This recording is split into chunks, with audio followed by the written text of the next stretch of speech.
meron din tayong patis at pamintanas. So ngayon guys, para samahan nyo ako lutuin ang aking galunggong na niluto sa kamis. So ngayon guys, ang aking gagawin ay ilagay ko lahat dito sa aking lutuan ang aking mga ingredients. Una, ilagay ko itong ginger.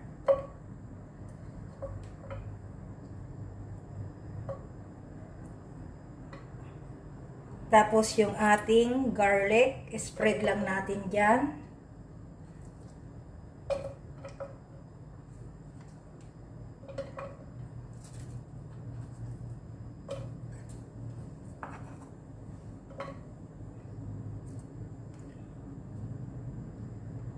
At yung ating laurel, ilagay na rin dyan natin. Tsaka spread din natin yung onion. Ilagay lahat sa isang lutuan guys. Ito ay recipe ng aking kapatid. At hindi lang sa kapatid ko, sa nanay ko. Ito yung way na pagluto nila ng kinamyasan galunggong. So ngayon guys ay maglalagay ako dito ngayon ng, ilalagay ko dito yung isda. Ayan guys.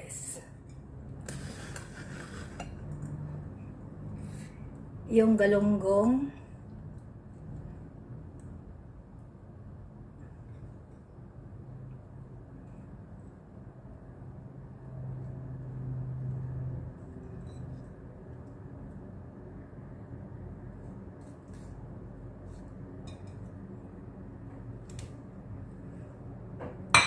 Maglagay ako guys ng paminta. Masarap pag maraming paminta guys. Kaya damihan ko ng paminta.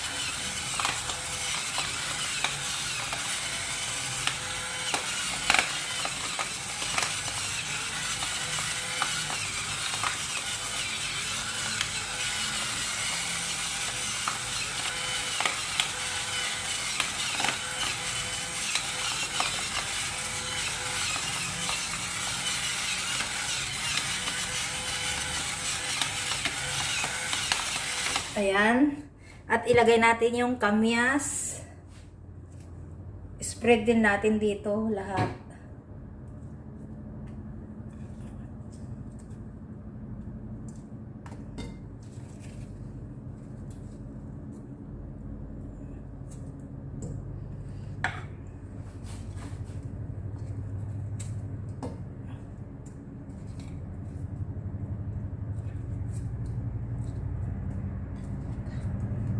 Maasim ito guys, maasim yung kamyas.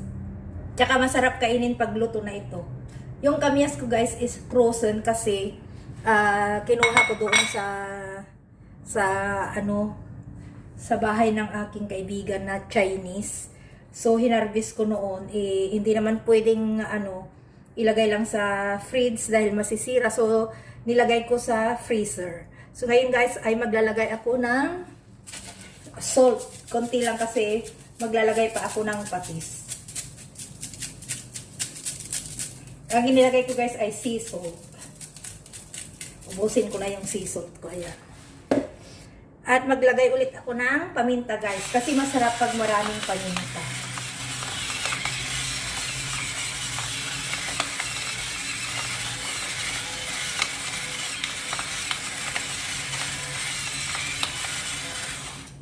Ayan guys. At ngayon guys ay maglagay tayo ng patis. Fish sauce. Kaunti lang din. Kasi nangangamoy yung yung fish sauce. Ayan.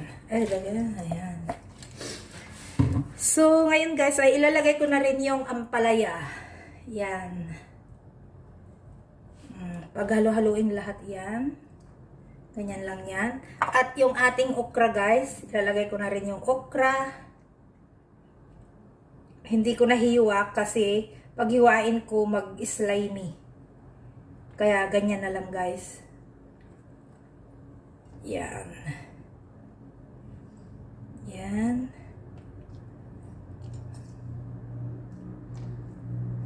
So yan guys. At ngayon maglagay ulit ako ng paminta. Mahilig ako sa paminta guys. Pag sa isda, paminta, ginger sa isda ay pampaalis ng lansa.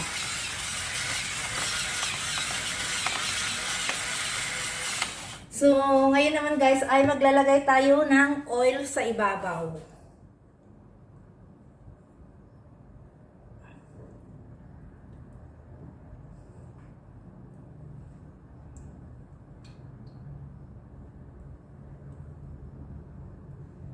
So, yan guys. Saka nating takpan. Ay, hindi. Maglagay muna ako ng kunting tubig.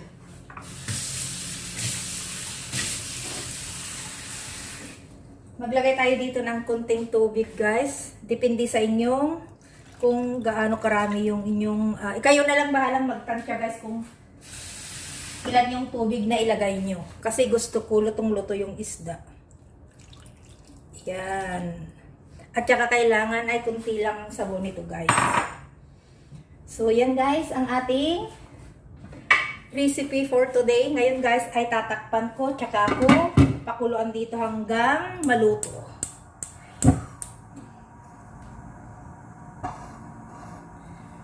So antayin natin guys na maluto ang ating kinamyasang galunggong. Guys nakalimutan ko yung sili. Kailangan din natin ilagyan ng sili guys. Yung malaking sili para masarap. Yan guys, kamuntik ko nang nakalimutan ang importante sa isda. Yan guys. So yan lang guys. Antayin nating maluto ang aking kinamyasang galunggong. So yan guys, kumukulo na. Antayin nating mag-dry yung kanyang tubig. So ilagay natin guys sa mahinang apoy para hindi agad matuyo.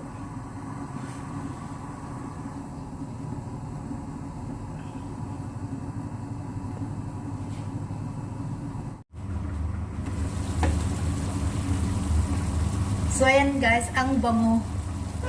Ang bango ng yung kamyas guys. Ayan oh. Antayin ko lang hanggang mag-dry siya.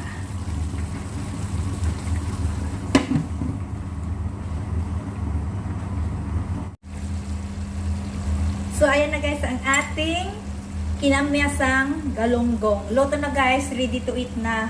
Mapaparami na naman ang ating kanin na kakainin nito. Ayan guys, oh, ang bango.